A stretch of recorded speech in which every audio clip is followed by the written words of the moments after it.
With so many potential stories coming up in the Star Wars saga, we take a crack at what we would like to see on the screen. And hey, is that Billy Deeeeee Williams?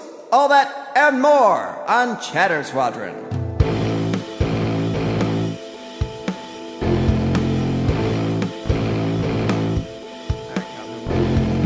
Tyler, I heard that you were called up by the old Alex Trebek, and he said he wanted you on Jeopardy to take over his job. Why didn't you take that job? Well, you know, I hate the term when people say, what is something? Because on that show, it's just, there's too many open-ended questions. It's like, what is this? It's like... You're right. Don't you Jeff, know the question? Jeff, the answer? you know what Illinois is. Yeah, we all know what Illinois. Yeah. What is Illinois? Don't ask such a dumb what question, the heck? Jeff. And you're on Jeopardy? You're more like Jeff Purdy. Yeah. Because you're trying to take over the show, Jeff. That's what I'm with talking your about. attitude. Speaking of attitudes, where's Jonny? I thought he was supposed to be here. Hey guys. He's finally here. Yeah. Wait, weren't you? I was in the junk food dimension. Oh, Yeah, you slipped into an abyss. Yeah, in the you last slipped episode. into some sort of abyss. I was on Mounds Bar Mound. Mounds Bar Mound. Yeah. Is that like a burial ground? Mound? Yes. Oh, that's It's so very sad. serious. The thing. Mounds I'm so Bar sorry. Mound Burial Ground. There's like a bunch of Kit Kat people going around burying their ancestors. Do they come in twos? No. They come in fours. Don't be so. so ignorant. it was a king-sized family. It was a very king size. Yes. Huh, no that's what- bite size. Yeah, no snack size. No. That's what I'm talking about. Hello, everybody, and welcome back to Chatter Squadron, your weekly dose of Star Wars fun and positivity. My name is Tyler Bucks. This over here is Mike Calhoun, and that is Jonny Trowbridge. Sorry, I was playing all the There's a lot of air instruments going on. How? Okay, Jonny, we know how you were. You're strolling through the Mounds Bar Mound, and is traversing the bark. I can't. The bark? I don't even know what you're talking about. The peppermint bark Oh, forest. peppermint forest. Yes. Yeah. Yeah, gumdrop the forest. PF is what they call it. They call it. Okay. How long were you there? Was this a Narnia type It's thing? the Narnia type thing. I was there 68 years. Did they tell you I was anything? king. Wow, you were the king I size. was the king, and I wasn't even candy, so it was So kind you of cool. lived to be 80... No, you lived to be 95 math. years Yes. old. Quick math. Yeah. Or 90, 90. 95, yeah. Wow. Good, that's a Whoo-wee. long And let me king. tell you, being rich is good, but being old is better. Being old is where it's at. In Candyland. In Candyland. Oh, Wow. yeah. I don't know about being. Do they have the game board Candyland, or is that No, where that's an it's based abomination. on? Oh wow. If you play that, it's kind of like a human's right, or not a human's right, like a Candy's rights, and it's sort of a thing of Violation. like, oh, this is what everybody thinks this world. Yeah, is it's like a stereotype, like, Right. oh, you got to go to the gun drop forest or whatever. You know, the gun drop forest is there, but it's like a very solemn place. right. There's probably Yeah. some benches. There's a lot of benches. Yeah. Isn't that where just people go to bury their fantasy characters? No, that's Mounds Bar Mound. You got to keep up. Remember? Keep up. I thought people, just like if their fairy animal died, you take it out to the Fairy animal. This is where do you think I went? Some people have pets. Yeah, they in probably have like a Candyland. normal The pets economy. they have are humans. They have human pets. Thank goodness you got out unscathed. I thought Well, you'd be no, taken into pet they slavery. thought it was a talking pet, so obviously it was. Oh, that's why they made they you thought it was king. magical. Yes. That's why they made you king. This is like the craziest recap we've ever had. I know. I don't know if I'm able to top it. Well, try. Well, I can't. Calhoun, how was your week? Super busy. Just always staying busy. Yep. Like one time I was trying to find Jonny. I knew he was in this crazy dimension, so I built a device Yes. to contact him. Yeah. And I call up this person with my device. Bring, bring. It wasn't like something I could get into because I didn't have that much time. It was just this 1 week. So I call it up. Bring. You got it. bring. And the guy answers. Yeah. And he Hello? sounds weird. Yeah, he sounds like that. He sounds weird. And I'm like, hello? And he just says, what was he said, Tyler? I thought I told you this story already. Oh, he was like, this is a collect number. Please don't call back. That's what it was. And then he hung up. And then he hung up. From another dimension. Yes. Yeah. Yeah. He You know, was it was- irritated. It was a very, I believe it was the stationary village. He sounded like Idris Elba. Yeah. He sounded really irritated. He lived in But a he was- village that was just full of like paperwork and erasers and other things like paper clips and whatnot. Oh, Paperclip Land. Yeah. Where most collect calls go to nowadays. Yeah, that's like if down the street is Human World, it's like up the street. That's Paperclip Land. Well, for me, I was in my house trying to contact Jonny, and I had some old. Did you use the Ouija board? I had some old Christmas lights, so I happened to strand them around in my on the wall, and I wrote letters there. And Jonny was just like Candyland is an abomination. That's what he wrote to me. No, that wasn't that's me. what you. That wasn't you? That wasn't me. That was my secretary. I told him to mess with you. Oh, is that why when the thing was coming through the wall towards me, it just looked like a snickerdoodle? Yeah, that's that's old Snicks. I love him. Snicks. Nicholas Cage. I was gonna say old Saint Snick. Slick.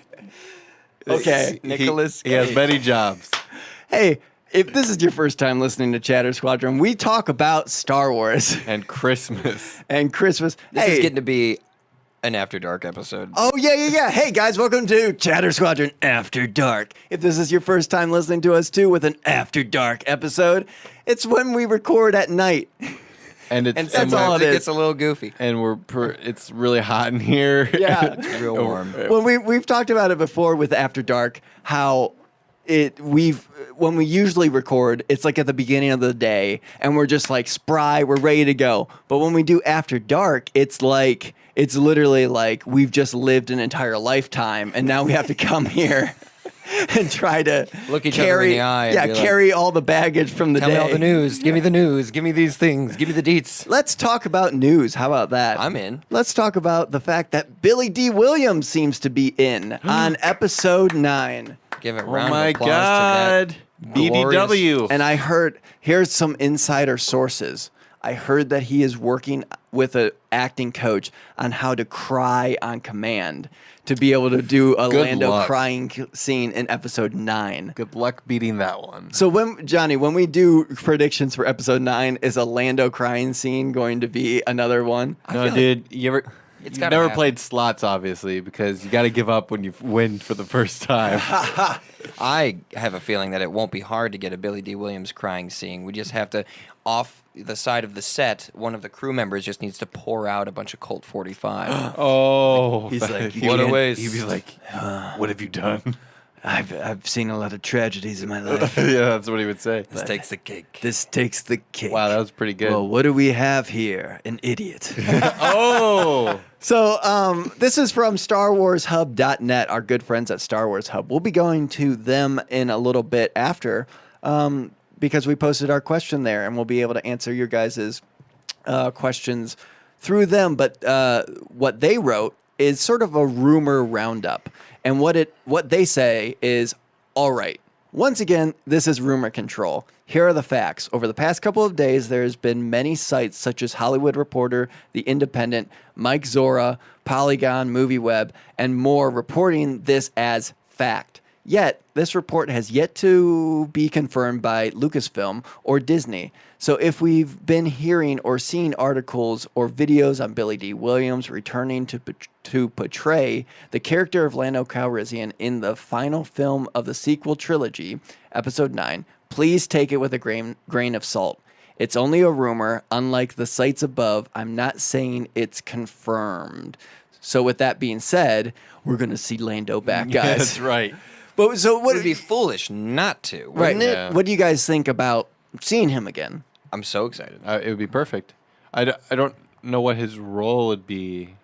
I don't know if they're going to do a Bail Organa where he walks dramatically into the light. frame basically. You know, for me, I said before that it would be good if he was the secret funder of the Resistance. One of Right. Yeah, a secret That would be pretty investor. cool. I would actually. It would make perfect sense too. Right.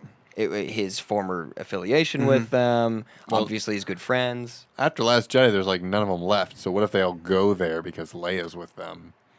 Well, I was safety, I was yeah. thinking as like a last ditch effort. Like I know one person who can help, and then they Yeah. roll up into a room, and at the head of the table or whatever is Lando sitting on a big chair.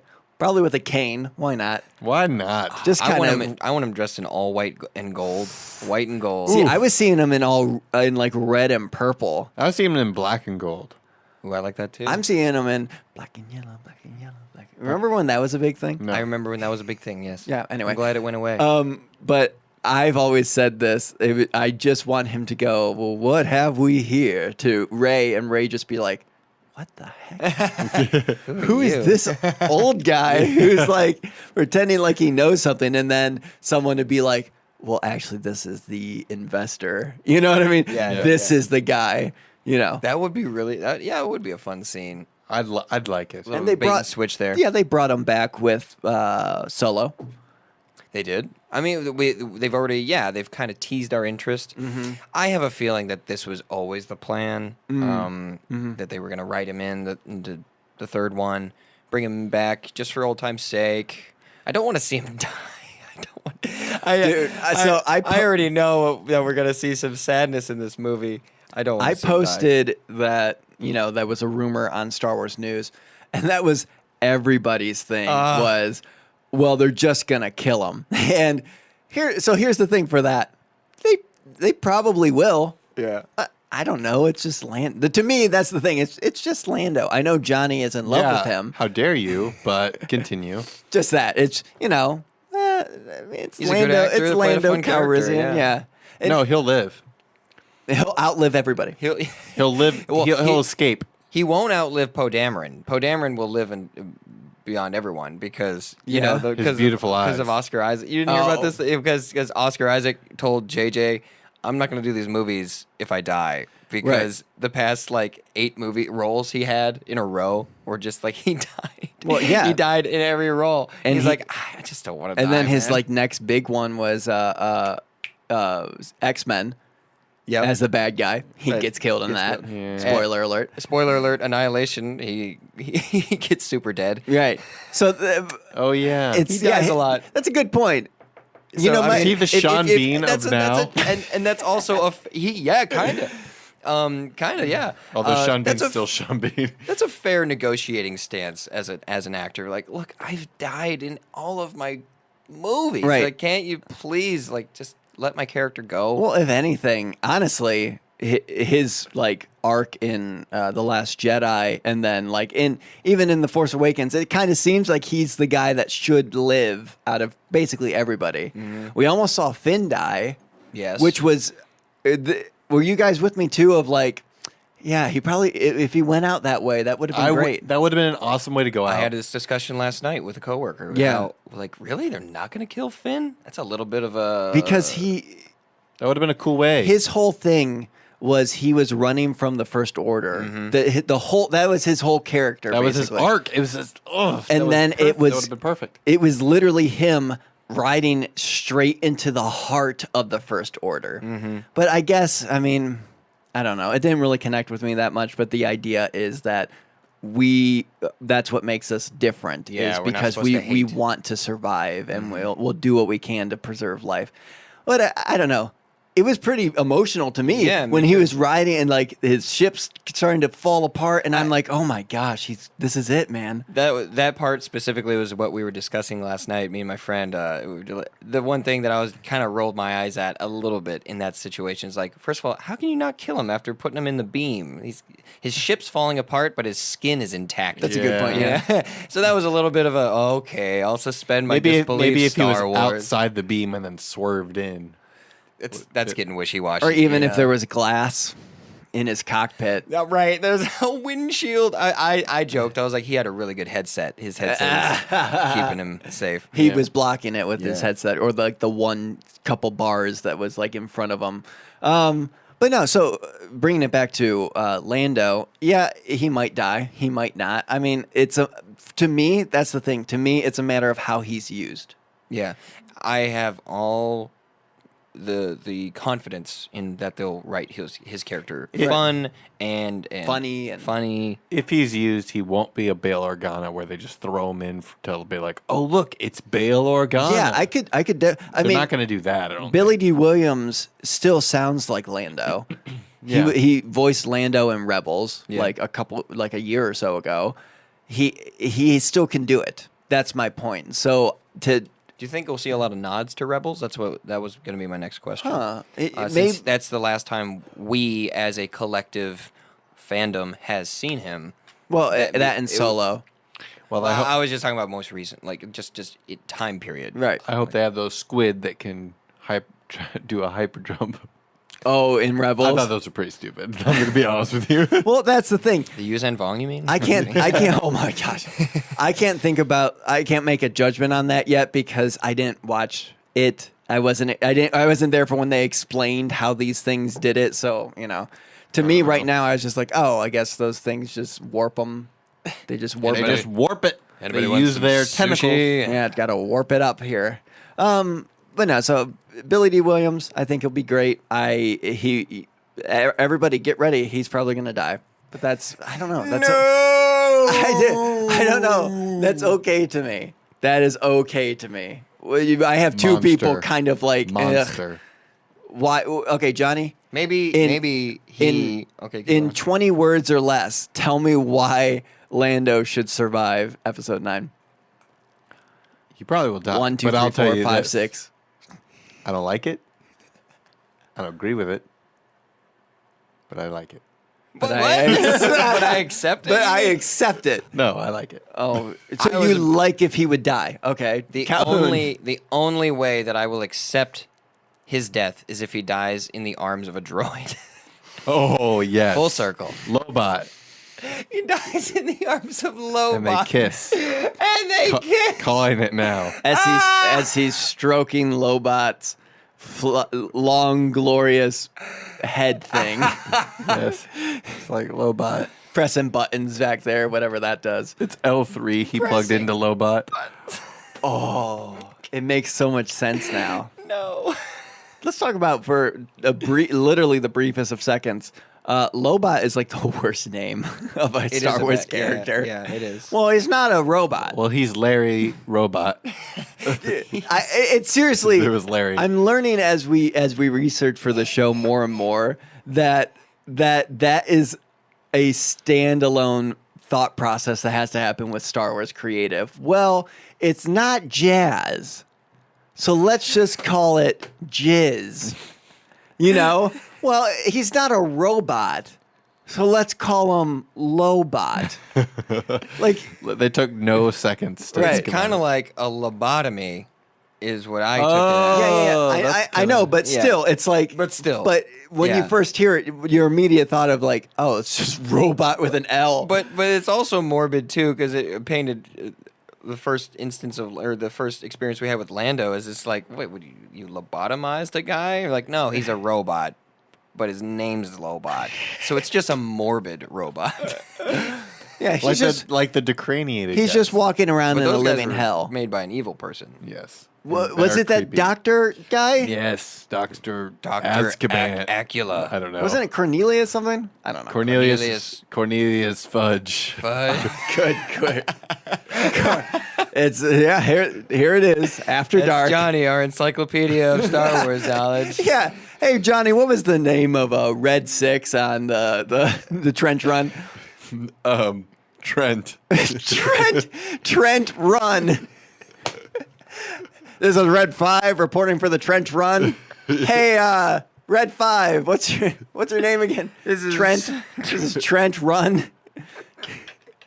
There we go. It's already after dark. You know what? Here. Should we- I know, but let's before we let's go talk about to before we go to what we're about to do. So, let's explain this a little bit. Oh yeah, we might as well. We took the challenge. We have a lot of stuff above us right now when it comes to shows, video games, movies, even books and comics. There's a lot of things up in the air of like, hey, this is happening, and we don't really know much about them. So each one of us took a thing a project that we know is going to happen, On a screen. They're going to happen on a screen. Right. So we're doing TV shows and movies.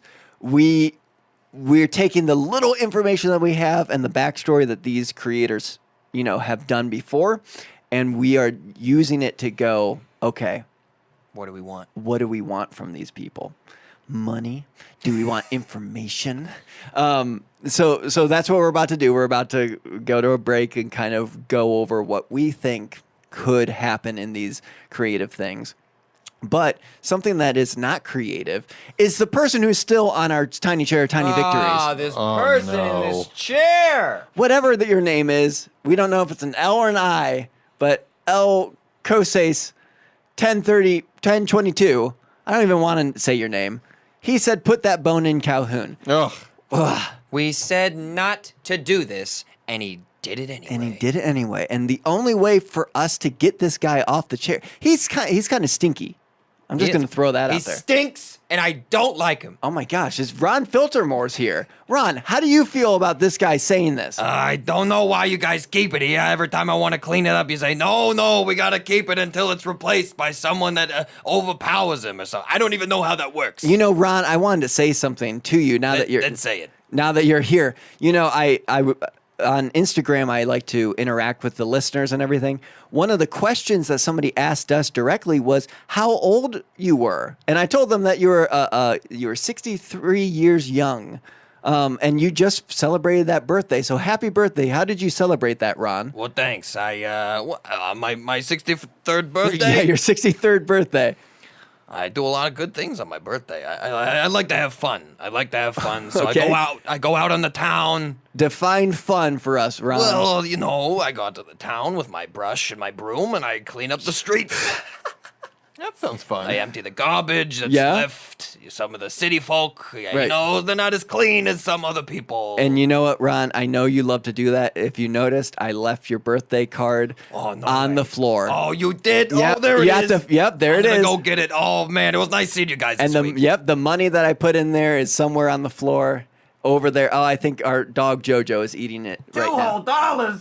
Yeah, What is this, a raise? that's it. You know what? That is your bonus for the time that you are going to be working for. Thank you, Mr. Bucks. Oh, This is just thank great. you, Let sir. me just shake all of your hands. I don't work here. So Be you sure have to hold shake my hand. Mike's hand. I'll Mike, just say shake something to Mike's- Ron. Yeah, you're welcome, Ron. We all pitched in on that. Oh, well, thank you. You're the best. You're the best. Wow, Ron. I gotta head out. I gotta go feed my 4 dozen dogs. Whoa, Ron. All right. Well, you know what? Help Ron de-stinkify our studio and get. And he is spraying us down. Help him de-stinkify and get this smut off of the Tiny Chair, Tiny Victories Smut. by giving us a 5-star rating and a review. We have to go to a break. It looks like Ron is already vacuuming. Hey, Ron, we're trying to record. Oh, my bad. I'll just vacuum in the other room there. There's a We portal to the Candy Kingdom in there. Oh, hello, everybody. Welcome. Come on in. Hello. Where's the counter? This way, miss. This way, dear. Come This here, way. sir, and your beautiful wife. Welcome to. You calling beautiful? Welcome to Hat. Sure, he's calling you beautiful, of course. thank you. Welcome to Hats Emporium, the Hat Palace of Pourers. Yes. We are looking for hats. Yes. My wife here is blind, as you can see, and Yes, I can see. I can't see that I'm blind. as he can see, dear. Just step over there for a moment. Yes, She keeps running into my stock. Can you kind of pull her in? Yes, there we go. She's steady. And I just, my young man, I just wanted to say that in order for her to get a feel, you might say, for the hats, she has to touch all the hats. So what do you have to offer? Well, I would say. Come here, dear. Come here. I would say try out, check it, feel this hat. Now, if you see, it has a great bridge to it, and it has a great fabric going on, and also stitched on it, it says, follow Chatter Squadron on Instagram at Chatter Squadron, all one word. Why is it in Braille? Oh, well, you know, I was trying to work my way into the unseen hat market. Didn't know that was a large market. Well, we're very fortunate that he did, of course. Yes, Now, exactly. tell me more about this Chatter Squadron. Well, it's a Chatterton Squad. It's a great podcast that my brother, he cleans their place. So I talk to them sometimes, and I'm a big fan of the Star Wars. Wonderful. Oh, okay. Oh, So- I see it's on this other hat. Dear, touch this hat. Feel it. Yes, Oh, this that's- hat, as you can see, This alligator? it's very large. You have alligator, you have some feathers, and if Yes. you see on the inside, it's stitched. Follow Chatter Squadron on the Facebook page, Chatter Squadron, a Star Wars podcast, where you can join their conversations there. Okay, well, why would you put it on the inside? Well, just in case you need to remember It is it. an alligator's mouth. What if I put my head inside of it? Yes, Like you a can hat? put. Like this? That's exactly how you're supposed to wear it, I sir. see it. It comes over the head. And, I can still read. Look at that. Chatter Squadron. Look at this. Yes. I can still see it in my peripheral. Exactly. You want to put it on? I know you can't see what you look like, dear, but you look fabulous. Oh, thank you. This well, before you leave with that perfect alligator hat, here is my pinnacle of hats, which is it just looks like a normal dad hat, right? With the 5 stitching and everything. Yes. But if you turn it over, it says, now subscribe to Chatter Squadron on their YouTube channel, because for your wife, especially to enjoy, they're showing all of their episodes coming soon in a visual format. Are you being cheeky with me? Well, I you think get a- he's being quite. you get a little smart with we me? have explained very kindly what we were here for, to touch these hats because my wife is visionless. Jethro, don't let him get away with this. No, he's running away. Come back here, young man. no, I was just trying to come back. No, we don't. You know this- what? We'll take this whole store. I'm buying this hat store. Oh, you know what? I've been trying to get this off my hands for a long time. That would be a great deal, sir. Oh no! You know what? Fallen I into don't want him something to be here. happy. He's very happy. Well, I actually already have you signed this contract. Oh no! He signed that contract to walk in the door. Yes. I can't see it. I don't know why I should. Yeah, and you signed it, Miss. You signed it in Braille, and it looks. I can't sign anything in Braille, you idiot. poked tiny holes into it. So Morse code. luckily, you guys have bought my store, and I can finally go and support Chatter Squadron in all kinds of ways, being social media and financially, sending them money. I can't wait to do this even more. Thank you guys. I'll catch you guys later. I've always thought. Death by drive-by. God bless America. That's what I'm talking about. Hello, everybody. Welcome back to Chatter Squadron. That's a great way to come in for After Dark. Once again, this is Dark. After Dark. As we said before, we're Painting going. the walls, doing the dishes, vacuuming the other studio after dark. Wow. That's just Ron. I was just listing Ron. I have Ron's list. They left when he got left, yeah. pulled into the vortex. Yeah. Calhoun, I believe you are going first if you want to pull up those Yes, I notey am. notes. Once again, there's a bunch of stuff, creative things off in the ether, and we're going to try and take some of them and say, hey, this might be what they're working on. And Calhoun, who do you have? Who did you tackle? The question I tackled the proposed trilogy coming from David Benioff and DB Weiss, the producers and creators of Game of Thrones. We know that that's coming. We know. Do we know that it's exactly 3 movies, or we just know that they I believe have been, I believe it's a trilogy. it's exactly 3 movies Because- they've been given? Yeah, they didn't. They specifically said they didn't want to do another show. I don't blame them. Whatever happened to the quadrilogy? What? The 4 movies. Okay, 4 movies. we're moving. Quadigy. So here's the question I posed to myself. Quadrilogy. What do I want to see from their trilogy? I want to see a new time period with new clothes, new tech, and new species. You would think it would be easy to keep everything about Star Wars fresh. But with so many planets and species, you'd think it would never end, right? Do I think? Actually, it means that there are more and more things to keep track of and canonize. We forget these things. But that can cripple creativity if you're being constricted by very specific things. EU. But if we're talking new Star Wars, new, you gotta put emphasis on new. If you ask me, let's go into the past. Let's see how the clothing trends changed. Let's see some of the new species we've never seen. Let's hear some of the new languages. What's a new species you would come up with? What's a new good species I would gracious. come up with? Yes. Definitely the Valentine Centaur people. Give them horns this time. Oh, There we go. Horns under that long mane of golden hair. I like it. I like it. and I a new like it. character, Mrs. Dumbness. Yep. Mrs. Dumbness. Mrs. Dumbness. Who? Almost Tumness, but it's not. Yeah, We've It's got Star Warsy enough. It's dumbness. It's like tumness, but it's not. But it's Well, it's not jizz. tumness, but it's not jizz. jazz. Oh gosh. Please listen to our last episode so you know what the heck we're talking about. Go ahead, Calhoun. I even say that they should throw in some Dothraki as an Easter egg. Fine by me. Fine by me. I'm okay with it. Let's see some environments that we couldn't even imagine. Shout out to Crate. It's a whole galaxy, after all. We've seen the desert. We've seen the forest. We've seen a planet that looks like a really tall Las Vegas. What do we need still? What do we still need? We need all sorts of things. Give me a planet with one ecosystem, please. Yeah, give me a single biome planet of something I've never seen before. Right, like a swamp. Have we seen Acid a swamp? rain. just an entire planet that's just a big pebble. Yeah. Well, if it's flat and It's literally pebbles. Flat and stone. I want It's a smooth pebble. Yeah. The whole planet. I want a world that's just like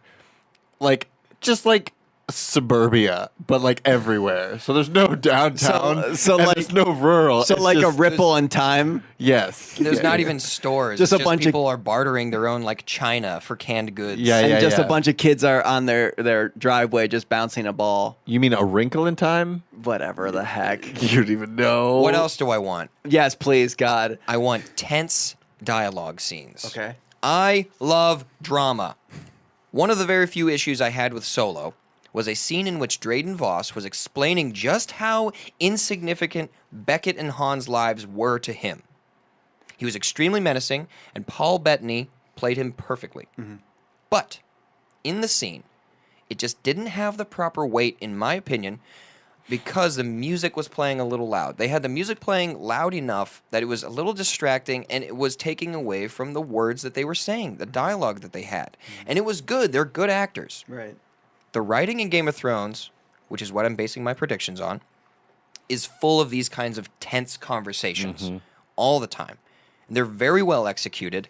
And in these scenes, we learn so much about the characters. We learn so much the give and pull, the who holds the power. Right. We saw that in that scene with Drayden Voss, and I was like, it could have been picture perfect, but we just hadn't hit it. But it's okay. I think that the way that David Benioff and DB Weiss navigate conversations in their writing is something that we should want a lot of in a new trilogy. I want to see a lot of like mother child conversations like, son, are you doing your hollow homework? No, Mom. I just want to be amongst the stars. My name's also Ron Filtermore somehow. Whoa. We've canonized Ron. Oh boy! I want to get off this candy planet. Oh, I've geez, lived a candy lifetime here. planet. We should. It's All the right, candy I'm adding that realm. into my notes. The Okay. candy planet. Perfect. I saw him do it. New music. John Williams is the greatest living composer. He is a legend, and he has etched himself into the pantheon of Hollywood, composition, and pop culture. On this very show, we dedicated an entire episode honoring his music, and it still wasn't enough. But when we travel far, That's far putting away, it lightly. but when we travel far, far away into new territory, there is no telling what we'll see, let alone what we think it should sound like. We have already seen John Powell emulate the greatness that is John Williams' original scores, but I want to be pleasantly surprised when we step onto a scary new planet or watch an epic space battle. With 3 hours of yodeling. Give me those yodels. Give me all of those yodels. Could be terrifying. I don't know. Maybe that could be the new Jedi Temple music. Yodeling? They just walk up. And everyone's wearing lederhosen. Yep. And they're like, oh, hello there. I don't know. What? And they have a big Ricola. Yeah. They got the horn. This is Master Ricola. on the Jedi This Order. is Master Ricola. Call the Jedi. He will teach you. Ricola. He will teach you Jedi Yoto. Or We do know that there is a Jedi named Yaddle. We learned about Yaddle. her Yaddle the Yodel. That's her origin story. I like it, Calhoun. Keep going with The Yaddle Yodel. Yaddle's origin story. Last thing I have to say. Yeah. what do I want to see? I want to see new faces. This might seem obvious, but new stories of any kind should come with new, lesser-known actors. I hadn't heard or seen a lot of the actors that were featured on Game of Thrones, and I think my viewing experience was all the better for it. I saw a trending discussion online recently that asked this question. Who from the Marvel Universe do you want to see in an upcoming Star Wars film? The question actually made me recoil and grimace. One thing I don't want to see pop up in Star Wars is Robert Downey Jr. or Paul Rudd or Scarlett Johansson just being some kind of Kevin Smith type wink and nod to the audience. I don't want to see that. Paul Rudd. Just imagine the theater experience. We would miss the next 5 or 6 following lines from all the snickering and gasping. For what?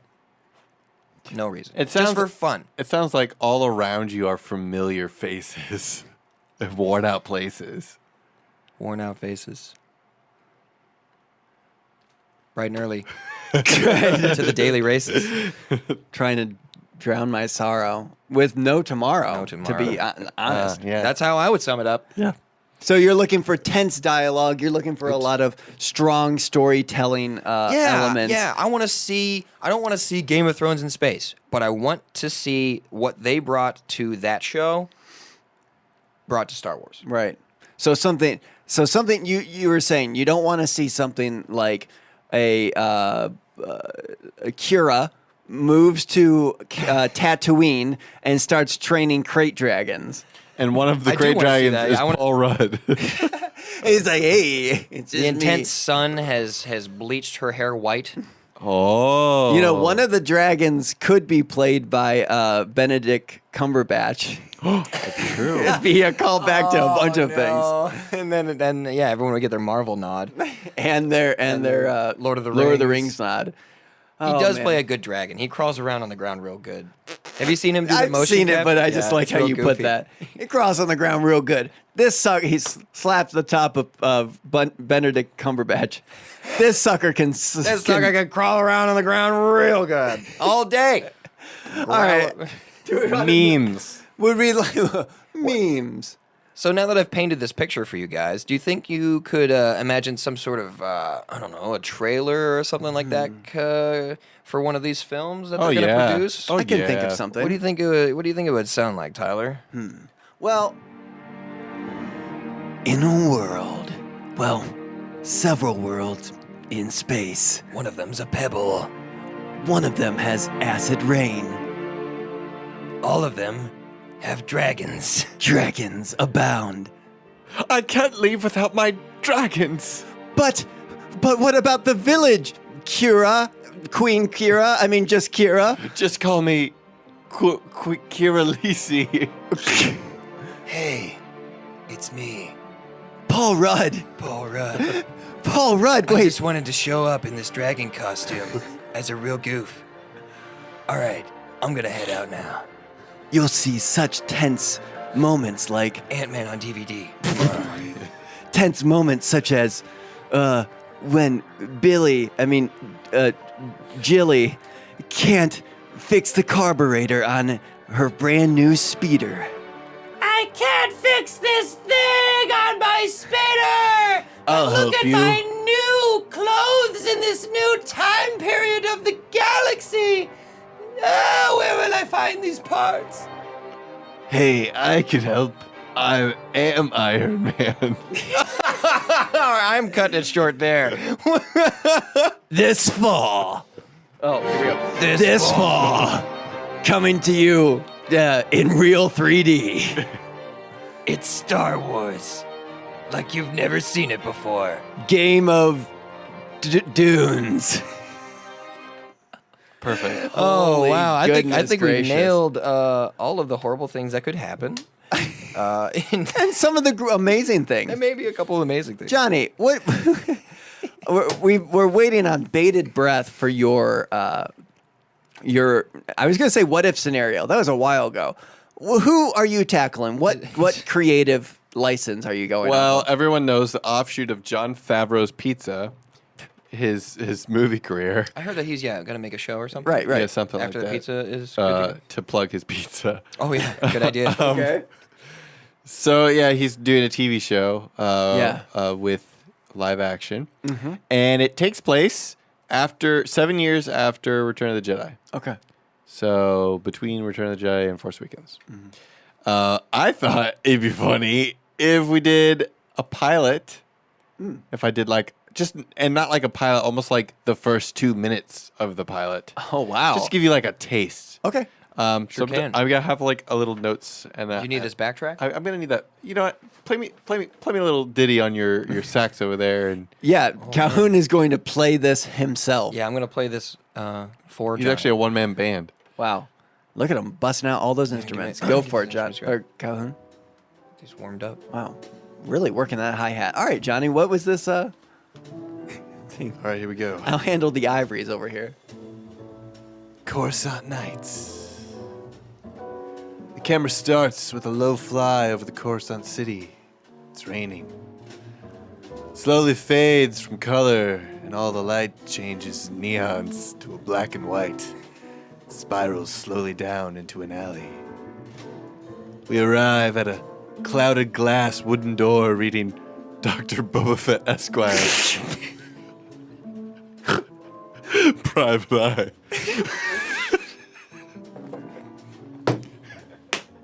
Narration from the actor Tamura Morrison comes in.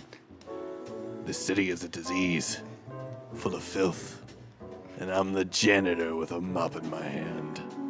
Sounds of a space typewriter fill the air. Yes. Boba Fett in a 1940s suit turns off his desk lamp and crushes his death stick in the ashtray. He puts his coat on and casually slips the Mandalorian helmet over his head. Boba Fett opens the door and walks across the street in the rain to a bar named the Sarlacc Pit. Narration comes in. Yeah, I know. And the place is slowly killing me too. Slowly. I'll have another Pantha juice. Boba Fett sits at the bar and orders a Jabba juice with a shot of Wookiee growth hormone. He calls it the Jabba's kiss. At that time, the bell at the door rings and Gwendolyn Christie in silver armor, except for her head, where she has a black lace hat, a fur scarf, and a long death stick. Clink, clink, clink. Boba Fett says to himself, of all the Jinjoids in all the galaxy, she had to walk into mine. She saunters over the smoke-filled room towards Boba. Hello, Boba. Listen, Toots, I don't know why you're here, but I don't do bounty hunting no more. Bad for business. What if I told you you could get that schmuck who tossed you in the pit? Han Solo? Don't bring up that lousy good-for-nothing putz around me. No, not him. The other fella. Skywalker? Old baby Blues? Ain't he a Jedi? I heard that's how you like 'em, ain't it? Boba Fett turned away. Not no more, sugar. Phasma gets up and places a card with the First Order symbol on it in front of Boba. Well, in case 50,000 credits and a good night's rest changes your mind. She walks out. Clink, clink, clink, clink. Boba Fett glances at the card and places it in his jacket pocket. He would mull it over after he finishes his drink.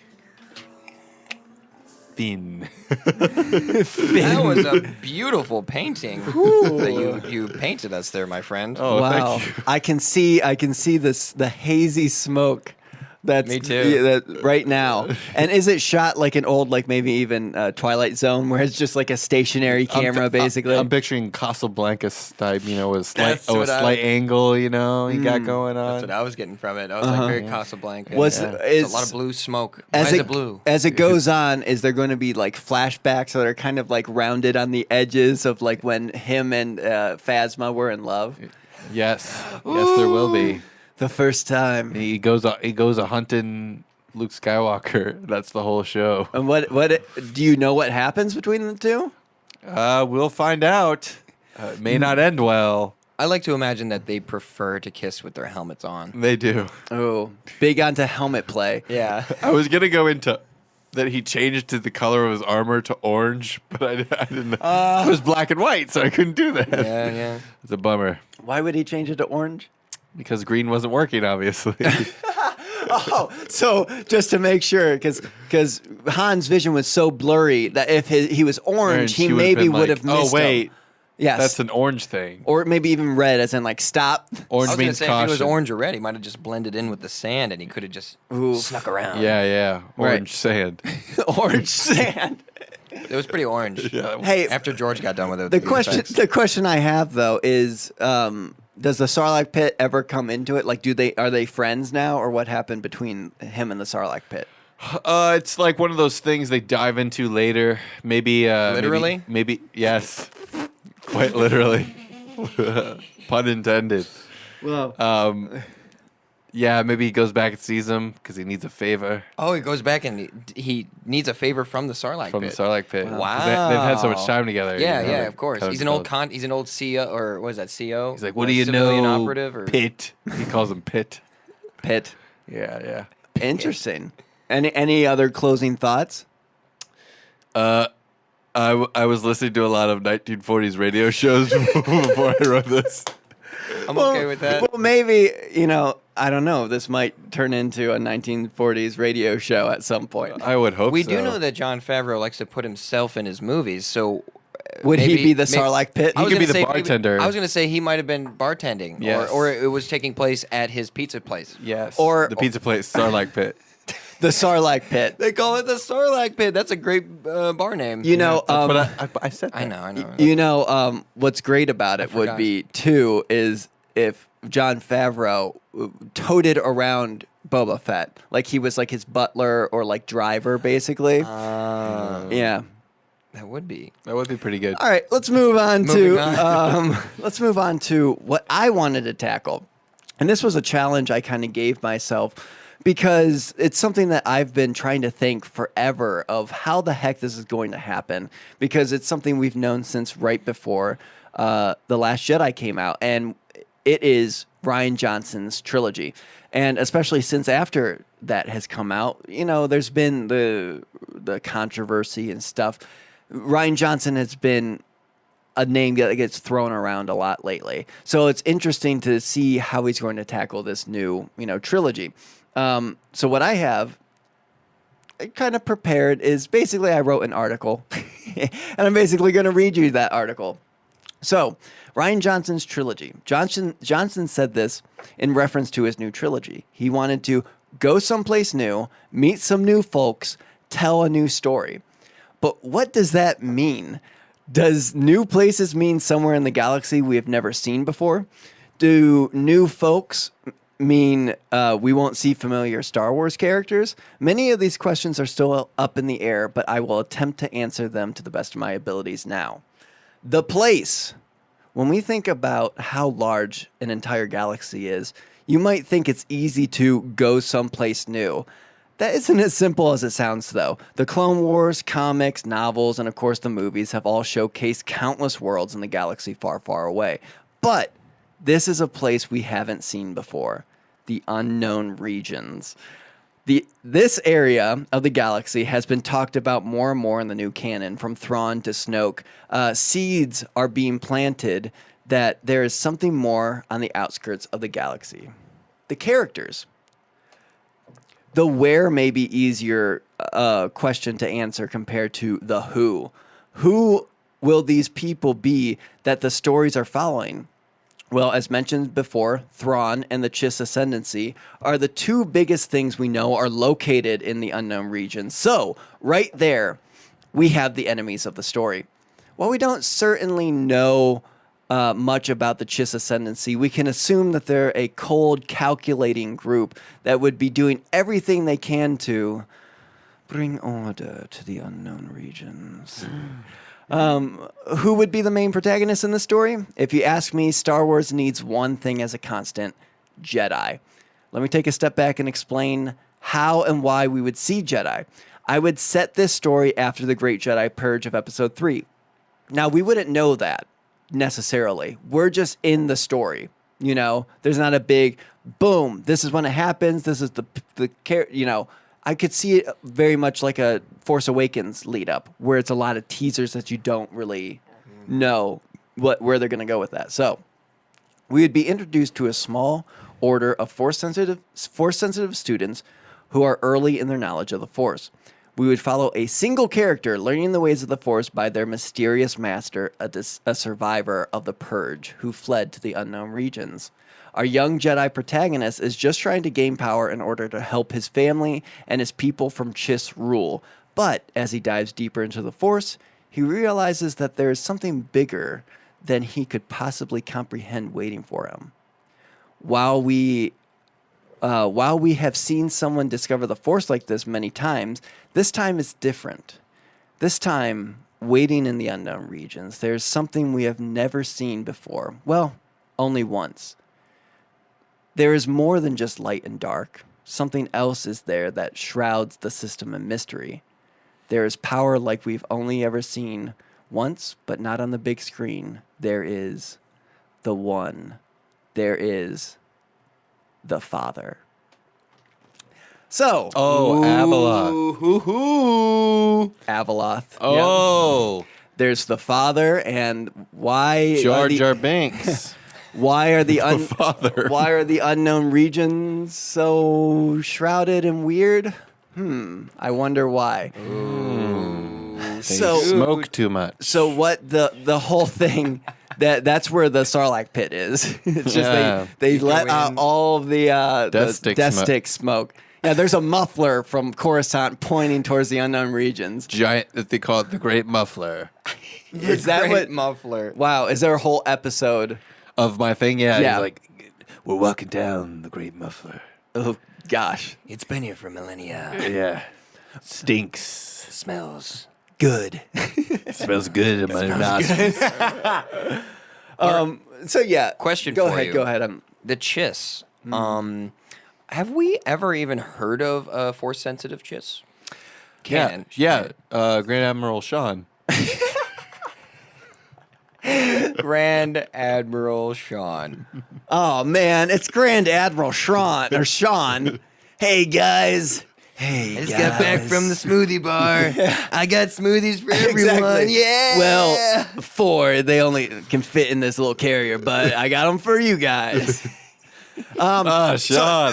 But talking about the Chiss, that is something that I wanted to bring up because I think, and it falls in line, and this was something that kind of fell in line with me, we have to have some characters that we know. You know what I mean? In order to kind of tie it in, there has to be like that thing like the Jedi. Yeah. There has to be that thing of some characters, and I think only 2. Why not only 2? I agree. One is the mysterious Jedi who is fled there and is now... I'll get to him in a second, but the other one is Thrawn. I think we could see Thrawn on the big screen for the first time, and around this time, after the Jedi Purge, we get to see at the end of the trilogy what Thrawn does or what the Chiss Ascendancy do to say, Thrawn, you need to go into the normal system. And Thrawn, his arc is finished as he leaves and goes to a planet and gets discovered by the Empire. I like this. Right. I like where this is going. When it comes to the Jedi goes there. You see him training his students, and it seems like that's all he's focused on, or she. But it turns out, as time goes on, he knows about this thing that's in there. He's felt it. That's what pulled him there. It had been pulling him there through the Clone Wars. It had been pulling him there, all this time, and now he's there and he knows all this stuff, and could be a reveal of the students being like, "What's this thing? What's this thing you're looking at?" And like I said, the father from the Clone Wars, if people haven't seen it, apparently there's a Force-sensitive guy with a white beard who basically is God in a way. And in the Clone Wars, his daughter and son, the light side and the dark, they die. And then he releases Anakin, Obi-Wan, and Ahsoka. And then we don't know what happens to him. My guess is that obelisk thing they flew into, took them to the unknown regions. That planet is in the unknown regions. And I would love to see them go to that planet in a movie. Wow. The one that changes as with the Force and everything. But I'm getting ahead of myself. The main thing is we are discovering this story and the unknown regions through the eyes of a character. You know what I mean? And Rian would have to be very specific about that. He kind of did it with Rey and with Kylo, where it was very specific on them and their story, and he didn't really focus too much on like random stuff. Like there wasn't like a Hux subplot. There wasn't like a Phasma subplot. You know, I think if he had some big players, he could do that. The Jedi, maybe Quinlan Vos. I was gonna say Quinlan Vos. I would love to see Quinlan Vos in this. A Quinlan Vos with a beard, super long dreadlocks. Oh yeah, kind of as like this kind of hippie. Almost. He's already an outsider. Yeah, right. He goes by Grand Admiral Sean. Yeah, that's his cover. Yeah, he just puts a little blue on his face and is like, "That's not that Jedi Master. Like, that's red contacts. That's Admiral Sean." Hey guys, I got you some smoothies. And then he comes back to the Jedi. He's like, "Hey kids, got you some smoothies." Hey. Quinlan Vos totally would bring smoothies. Let's be honest. Yeah, oh man. Yeah, like it's a Jedi they're mission. green ones. Ugh. The only reason I'm trepidatious is like, good word. Thank you. Like I feel like Star Wars likes to be gritty, and they like to make everything look lived in, and so I think only the TV shows and like video games and other media has really tackled like mysterious stuff in Star Wars. Right. You know, everything's pretty much like, oh, well, that's a thing that people know about, and there's never like a what is that? Yeah, that's usually only covered in like video games where they can they can build up to it. Wouldn't that mean? Are you saying that you're welcoming it for that reason, or you're I'd say I don't know if what they would do, how they'd handle it. But here's what I want to interject with. I have specifically written down here. There would have to be a name for this area because the people living there wouldn't call it the unknown regions. Exactly. No, exactly. They wouldn't be to them. This is the thing. To them, this isn't the unknown regions. To them, this is space. This is their life. You know what I mean? And you're discovering this unknown region through the eyes of the protagonist, through the eyes of the person who is going and learning about the Force, and then learning that there's something out in space.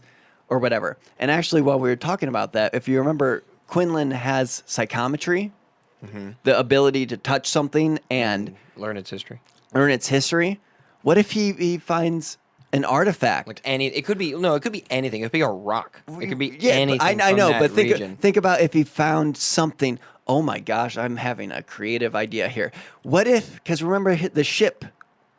And that Ahsoka, Anakin, and Obi-Wan went to Mortis on. Yeah. What if Quinlan just walked by and happened to touch it, and he saw this planet? Brilliant. He saw the Father. He saw all this stuff, and he doesn't know what to say. He doesn't know what to do, but he knows. Right. And then when maybe that's why he didn't get caught in the Jedi Purge. He went on his own to go find where that is. Because he thought it was some sort of vision. It was some sort of vision. Right. It's one that he's had many times before, a type of thing that's happened to him before. But this time, he doesn't know how to explain it. Right. So it drives him, not mad, but it drives him to that place. Right. And that's what protects him from the Purge. Maybe he does. Maybe he doesn't even know the Purge happens.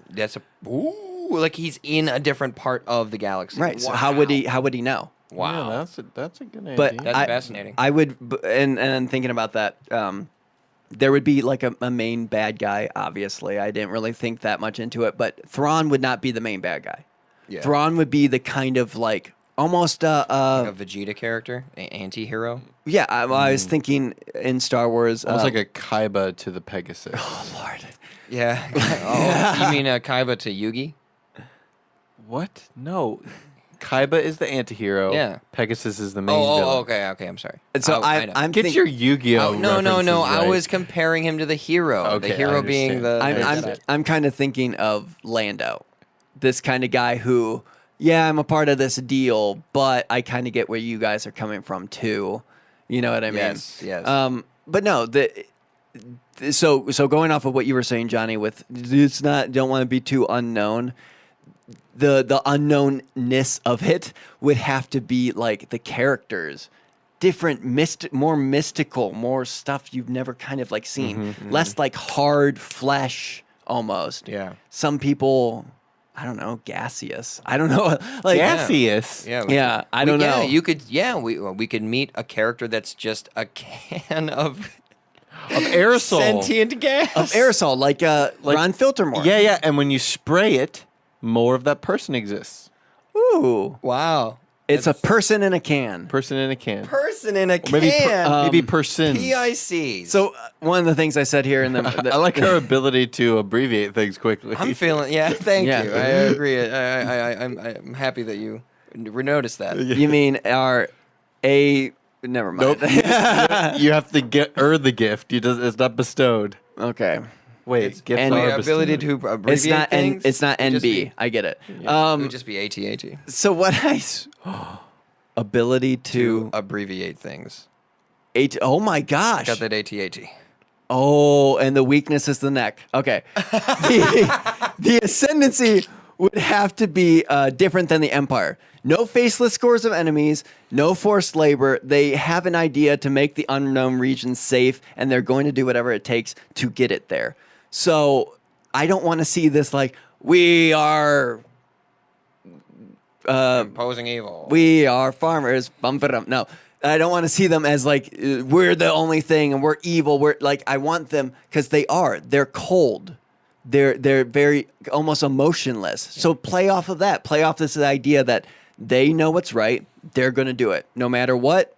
You guys on this planet, you're not helping us at all. So you need to simmer down. That type of thing, and you can play that up in the beginning. They're really faceless, cold. They just kill people and don't really feel anything.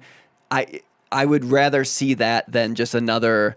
Hey, we're the bad guys, and we have a bunch of guys who are in suits and they have helmets on, and they are not really good, and you can just kill all of them, and like The idea of it being a trilogy as well means we would see a lot of it. right. And it does bring back to that thing that you brought up first. We would see why did Thrawn get told, or why was it? Maybe it was his idea. Why did he think he needed to infiltrate the Empire? That is really cool. So my and we'll wrap it up because I do want to go to. I asked the people on several different places what Star Wars movie they would want to see, and a lot of people did give us really good ones. So I want to get to that, but the end goal, in my opinion, for this is a full harmony at the end, where the Chiss and this Jedi and all this stuff, they realize the power in the unknown regions. They know, like Johnny was saying, Abeloth. Abeloth is like this force horror creature that like just destroys so much stuff, and that's the mother, technically. I've heard of this. Yes. So, like, they know this thing's going to be on the move. They know it might head to, the other way. They can't just come over and say, "It's a crazy thing. The crazy thing's coming. You guys got it." And they're like, "Who the heck are you? Why are you blue with red eye?" Yeah. So I think they come together at the end and say, "Okay, we have our differences, but we need to do what we can to stop this thing." I like it. That's what I think. I like the impending doom. Yeah. I can imagine this trailer. Can you, Johnny? In a world where things are unknown. Where am I? What is this? Who was attacking me right now? This sure isn't Tatooine anymore. I mean, what planet is that? There's all sorts of gas people, and blue people, and a one guy with long dreads. Hey man, I got a Slurpee. It has space kale and hollow carrots in it. We learned so much about food in this trilogy. This bread, it like inflates. You've never seen it before. We've seen it before. Once. Hey, this kale's only got 12 calories. 12 calories in the entire unknown regions. And they're on the quest to find them all. They're going to find whatever kind of caloric content Abeloth is when they consume her. We need to get its nutritional facts. That way we can defeat it. Oh, and Snoke? He'll probably be there. He'll be floating around in half. It'll be fun to look at. Maybe the calories are the friends we made along the way. Like 5 winters from now. Hundreds of new planets in this unknown region's place that will soon be named, maybe, but it might just be unknown for a while. Hey, why is this place called the Unknown Regions? Don't ask no I know. questions. Oh, I gotta go, apparently. Join us this fall when Rian Johnson brings us Star Wars. I don't even know what the name of it is. That's the name Regions. of it. Perfect. Regions. Coming to a region near you. Now- movie not yet rated. Oh. Wait, one more. Starring Paul Rudd. Paul Rudd as Abeloth. Hey, it's me, Paul Rudd. I knew it. All right. I get into weird marriage movies. Well, how about this crazy marriage I was in? And had 2 kids, and now they embody the Force, but now they're dead. Oh, I gotta go absorb humanity. All right. Oh, Rod, I love him. Let's go to the break. Let's get to your guys' answers to the question. You know what? Johnny is already sinking. Johnny, don't sink into the void.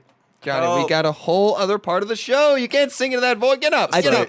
think Ron will come back Yeah. on his own. Don't worry. Yeah, Okay. Ron can fend for himself. We'll be right back. And now, an update from the World Cup with Mike Calhoun. Thank you, Tyler. We do have some new news. I know you guys have been paying attention very closely the last couple of weeks, and there were 2 teams that entered the World Cup. Unprecedented. They entered randomly, and they came out of nowhere. And Almost like out of light speed.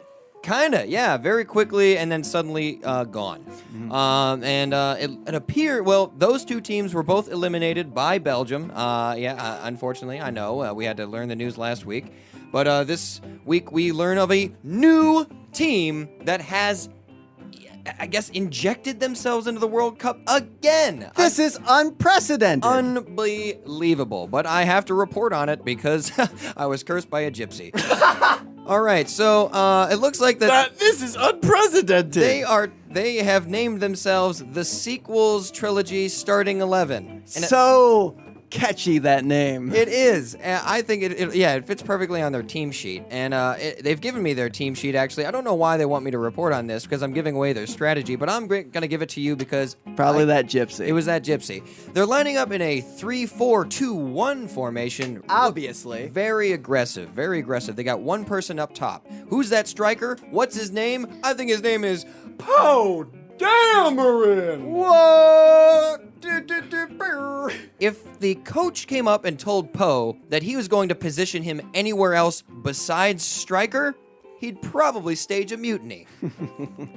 I like that kind of passion and fury from a striker. They want the spotlight, and many times it fuels their performance. You know, I hope his drives don't bomb. I hope not either. That's one hell of a striker. That's one hell of a striker. One of the person playing behind the striker, one of the center forwards, it looks like it's going to be Ray. Who needs parents when you have 80,000 fans singing your praises in a roaring stadium? You wouldn't be able to pick them out if you tried anyway. Some might see Ray and they think she's inexperienced. I look at her and I see raw, untapped talent. There appears to be no limit to her ability to learn, And with the proper development, and as long as she steps out of her comfort zone, she will be on track to be one of the greatest of all time. And she has great ball control. Remember when BB-8 was going all around the sand? She was able to reel him into that net. She was. Perfect. I hear the only problem they have is that she keeps using a stick to hit the ball with. She does need to learn to only use her feet. Right up next to her. It's hard. Playing next to her in the other center forward position is Kylo Ren. Whoa. 2 words. Force connection. The superstars among superstars on this squad have a telepathic bond. Do I even need to explain how much of an advantage that is? Kylo Yes. has the strength, height, and endurance of a center forward playmaker. He's a monster. The only worry I have is if he gets too frustrated, they might have to remodel the team locker room. You know, I could see them kicking a ball, a goalie having it for too long, and Kylo going, no, you're still holding on. You have to let go. I can see him also doing that, and I think that it's a good thing because it would get the game going again. Exactly. All right, below them, left midfield, we've got Admiral Holdo. The team's manager has put their faith in an experienced squad mate at the last minute because one of their veteran players is out with an injury. Not everyone could step in and confidently say that they will answer the call of duty, but when your starter gets blasted out of an airlock, you trust the substitute you have. Yes. And you could always know where she is on the field because of that pink hair. You're always going to see her on the field. You're gonna pick her out, and you're gonna be like, ooh, Right. watch out for her. Right. And then the Holdo maneuver would be great. Send that ball into the net with hyperspace. Ooh, right. She's not going to hold back. We know that much. Right. Get the ball into the net in the next stadium over. Yeah, get them It in won't all the stop. nets. It's not going to stop. In the center midfield, we've got Finn. He's strong, he's experienced, and he's looking out for his friends. He might have been a timid guy on the bench for a few years, but he's done running away. And he'll be taking the fight to the opponent's half of the pitch head first. If he scores on his former team, you'd best believe he's going to celebrate. He wears that traitor badge with honor. You know, I hope a random fan doesn't run up and tackle him right when he's about to make a goal saying, "This is how we win, Finn." Yeah, that wouldn't make any sense. Yeah, that'd be like really bad. That would 'cause be that's the opposite of the truth. That's not how you win. That's definitely not how you win. Who else is in that center midfield? I think it's Alcida Aka. Who is that, you say? Who is that? Matriarch of the Octu Island? She likes to keep a tidy Jedi temple. And I'm guessing that she also treats her froggy body as a temple because Whoa. she has to be in good shape. Just look at her. She's always busy. She never stops moving. Sounds just like a center fielder to me. Don't come sliding in with a rough tackle, though, or you'll be given the nastiest look you've ever gotten from an amphibian. And I've gotten a few, let me tell you, Bob. You've gotten a few? I hope not from her. Keep on going, Bob. All right, Keep on telling your story. Live, Bob. Live, because I did it. 3 years in a mental institution. Be who we always wanted you to be, Bob. In the right midfield, we've got Maz Kanata. This gal. Not yours. Musk. Sorry. This gal is smart. She's been around long enough to know all the tricks. If she sees Rey is open for a perfect through pass, it's going to get there, whether Rey thinks she's ready for it or not. Not to mention she's quick, and she can get out of a pickle up against the most formidable odds. You know that Empire closing down on her? She's going to slick on through. What do you call that maneuver? I call it the Maz Kanata. You know, if Belgium was closing in on a good run, I could hear her saying, "I've seen that maneuver before." And it didn't frighten me then. Whoa. She might be asking where her boyfriend is on the field.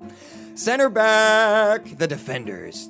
Who's going to be back in the back line, making sure none of those goals go past their net? Tell him, Bob. I think it's going to be Captain Phasma. She's tall, she's strong, and she's not going to let anyone intimidate her. Keeping Phasma at the back is strategically sound for a few other reasons. She isn't the most speedy, and we don't want anyone sneaking around the back and taking her hostage. You know, don't give her too many yellow cards because she might end up in a trash compactor. Also, she wears a cape. I don't know if that's allowed. And also armor that's impenetrable. Good point. To Is any of that lasers. allowed? We're allowing it. Oh, wow. Okay. Playing next to her at center back is Chewbacca, the captain of the squad. Coming in clutch at almost 200 years old. Oh. This veteran center back is a staple in the squad. He gets the captain's nod this time around for his leadership skills as well as his piloting and navigation skills. He does it all. He may not get the recognition he deserves sometimes, but the fans in the stands are never reluctant to send out their loudest Wookiee roar in his honor. I like that Wookiee. Yeah, it's a good thing he's playing football because, you know, like, if he ripped someone's arms off, it wouldn't really matter. I think we've heard that before. But I just wanted to say it again. The other center back next to Chewie and Phasma is Rose Tico. Call me insane, but You're insane, Bob. But height isn't all that's needed in a center back. If your defenders are clumsy, they can miss time tackles, and that can lead to dangerous attacking positions or penalty kicks. Rose is anything but clumsy. She doesn't panic, and she has great precision and even better timing. I can easily see her in an epic slow motion replay, getting a leg in to block a ball at the last minute that would have been the game-winning goal. This is how we win, by blocking goals and stuff like that. That's what she would say. That is how we win, Rose. She figured it out. Rose, you finally figured it out. And in goal, protecting that net is none other than Luke Skywalker. Last line of defense. All filled up on blue milk and Green. And Fish. green milk. Thank you, Bobs. If the opposing team thinks they can have the upper hand, they might want to check their vision, because any advantage they think they may hold over him is just an illusion. And that completes the starting 11 of the sequels trilogy that will be joining the World Cup and will likely be eliminated by Belgium, even though Belgium themselves have been eliminated. This is unprecedented, I might say. This is unpepperminted. And with that, we send it back to the show. Great segment. Hey, guys! I posed a question. Do you know what that question was? I know what it was. What was the question? Do you know? I can read it to you. Oh, you can read? Yeah. Look at this guy. Go ahead and read those Read it. words. Take it slow if you need to.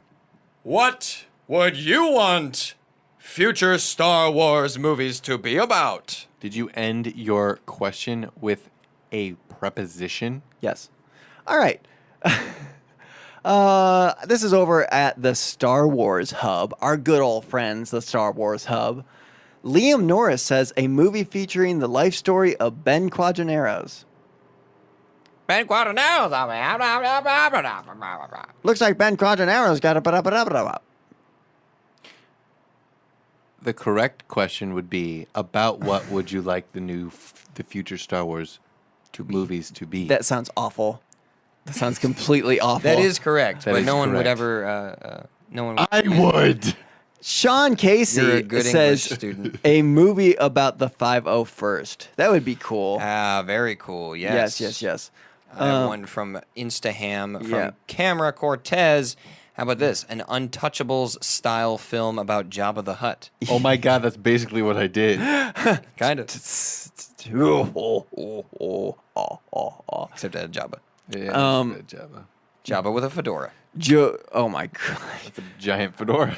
I am so sorry, Jose Pinona Nunez. I tried. He said a movie strictly dedicated to pilots. It's almost like a dogfighting movie. Ooh, like Top Gun. Flyboys. Ooh, Flyboys. Top Gun in space. I do like Flyboys. Do you have another one? I'm laughing at Mr. Button, excuse me, Mr. Button 27, an Ahsoka Tano and BB-8 buddy cop movie. Listen here, BB-8. You've gone too far this time. Isn't Ahsoka You're going to off be the a rails. little old?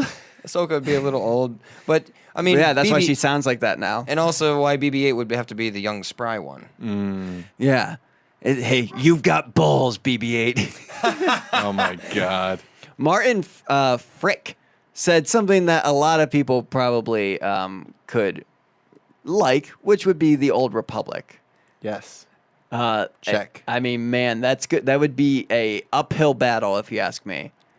It'd be a lot to cover. It'd be so much to cover, and once again, you would have to take the best parts of it, leave And- out other parts, and then people would be mad. People would be mad. Right. Maybe safe not to Fine touch. line. Oh, I like this one. Andrew Brooks on the Star Wars Hub said, I want it to be about me. Han and Chewie fly to Earth and pick me up, and we have crazy antics and also heartfelt moments and basically become best friends. Wow, I mean that's the best That's possible wholesome. movie This I is could a imagine. wholesome. This is wholesome content. It's a real ticket mover, that one. I like it. Galactic Nerd says something that has Star Killer in it. I don't think it's impossible that we could see a Star Killer-esque homage story. Like some type of character. Yeah, some sort of hidden monster creature that someone was trying to create that escaped and got their own free will, that sort of thing. That could Right. be interesting. Didge Lawson says the establishment. There we go. It's way after dark at this point, everybody. Super after dark. Yeah. There's people lighting fireworks off. Seriously, the establishment of the First Order would be good. Just the gap between the final aftermath and the Force Awakens, or another classic adventure, as it were. But say a couple hundred years in the future or past to current chronology. I'm just Chronology? done. Thank you Chronology. so much. I'm so done. I've got one from Harangi11. Rogue Squadron or Wraith Squadron from the EU books. Yeah, so like another piloting type. Yeah, I'm okay with that. I like dogfighting and I like those sorts of sequences in Star Wars. So more of that is fine with me. The question is, would they want to? So Rogue Squadron, Oh, yeah. Wraith Squadron. What about Chatter Squadron? That's the best of the three. Yeah. I've got another one from J Pantoja 378. Old Republic, they say. Simply Yeah. Old Republic. Kinda Old too much Republic just there. had their anniversary, did they not? Their 15-year Oh, anniversary from BioWare. that sounds about right. And so congratulations to BioWare on their old IP. Andrew Andrew Pottinger says the battles we always hear about. Just a gritty, dark war movie like Saving Private Ryan or Fury. Something involving the clone troopers or stormtroopers on an open battlefield in the trenches or space dogfights. So that is something that a lot of people are clamoring for, and we think it'll happen, which is a R-rated Star Wars film. Yeah. We first suspected that with the possible Boba Fett film. Yeah. Which may or may not be on Which hold, Jonny or may or basically may not- covered. I basically just did that. Which that could be R-rated too. We don't know what. I think that was on its way. we to don't know being what R-rated. we don't know what Phasma and Boba get into there. Yeah. Boba is a ladies' man. I'll give him that. I'll give him that. Is he supposed to be a ladies' man in canon? Yes. Yeah, remember he touches that girl's face, He's the like, one dancer. Oh yes. That's how you know. Yeah, That's how you know. that's the key to the heart. Either that or he's got a thing for a dancers. key to a woman's heart is through their face. Here's an interesting one from Pop Junkie Monkey. Darth Maul origin movie ? We already know. And then they say it's a perfect fit after Solo. I don't know. We do know. What do you? But we don't. We don't know. We Darth haven't Maul's had his origin. thing of him. From freaking. We know his brother Savage Opress. Mm-hmm. We know where he came from, but we don't really. Yeah, know. how the heck he became a Sith. Yeah, I don't want to see him as a kid. I don't really want to see that sort of thing. But maybe as a young, Zabrak. somehow force sensitive Zabrak. You don't think that would be interesting at all? Maybe No. a short. maybe a short film. But what from about someone. him as a ravaging Sith Lord, as a young guy, killing a bunch of Jedi in secret? Because that's what he did. He was an assassin. Yeah, he was, I'd watch an assassin movie with him. But I think That's kind of what it would be. Yeah. I don't know. I You get think to see Sidious from afar giving him instruction. a lot of people might disagree with me on this, but I liked the fact that he was very quiet. That's like one of the Let things him I be liked. quiet. Let it be like Drive. Yeah, He can say 4 lines the whole film, and I'm okay with it. Wow. Yeah. he's just freaking Or terrible. let it just be a silent film. You know, could be, like a- breaks in the screen where Like a it like Buster Keaton yeah. type it of. tells you the words and then it gets back into the action. It would be cool to see him get like the really painful Sith tattoos. Yeah, for real. Noah Moss says, not a film, but I think a live action series about the Mandalorian War and the Jedi Civil War would be awesome. There's too much there for a film series. You know, that is true. When it comes to like an all out war, it's hard to kind of cover that and also cover other things because the prequels tried to do it Yeah. in terms of like, And there's a lot to gloss over. exactly. And they made an entire cartoon about it. It depends on the time period. It depends on how long the wars last. And it's kind of hard You can to focus on battles. during a TV show to bring you into characters like that, like Revan. Imagine if Revan, the first time they bring him in, is just for a TV show. That'd be hard to really disappointing. flush out this guy, you know, and Nihilus, my boyfriend. yes. Yeah, forgot, You yeah. matched with him on and the I are matching still game. doing pretty well. Good. Just I'm an glad. FYI. Good to hear. Good to hear. Yeah. If you can tell, I'm kind of tired. He's just kind of draining. Yeah. To be honest Oh with my you. God. No. All right. With that, I'm going to Stephanie loves fall. Yes, says- she does. She says Boba Fett, or this is my favorite, a Chewbacca Wookiee movie. Yeah. I can see it now. All the little kids with Chewbacca backpacks and stuffed animals again. It would be So she wants to see in this movie a bunch of kids with Chewbacca backpacks and stuffed animals. I'm kidding. She obviously wants to see that in real life. I don't really want to watch the holiday special again, so no, thank you. Oh, wow. That's a good point. I suppose. If we're yeah. talking about characters not talking. Yeah. No, it doesn't. They don't need. Just we a did s- talk about that, didn't we? Come We on, said, like, Calhoun. it could be a silent film. Give me yeah, a I'm smile. sorry, Stephanie. I'm so sorry, but that film already exists and it's called The Holiday Special, and you can watch it if you want. Come on, Feel free. Stephanie loves fall. Let me see a smile. Oh, Oh, boy. Here's her daddy. And after you watch it, Stephanie, I can say, I knew you'd like it. All right, here's the last one I'll do, and it's on our Facebook, which is Chatter Squadron, a Star Wars podcast. Cillian Farrell says, "The rise and fall of Count Dooku. I think it would be interesting to see his story from being trained by Yoda, training Qui-Gon Jinn, and his eventual fall to the dark side. Even seeing his perspective of running the Separatists could give a few of us a new and unique perspective on the organization. I do like the idea of a young Dooku story. Me too. That's just me. interesting. What are your thoughts, Johnny? I think it would be, for live action, it would be difficult to get Christopher Lee's face. You'd have to get someone else. What?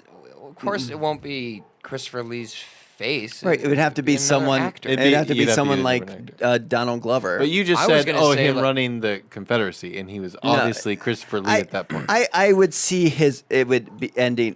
That's what he wants to see. I would see it ending with his fall. Do you know Fall of the dark side. Ray Fiennes' brother?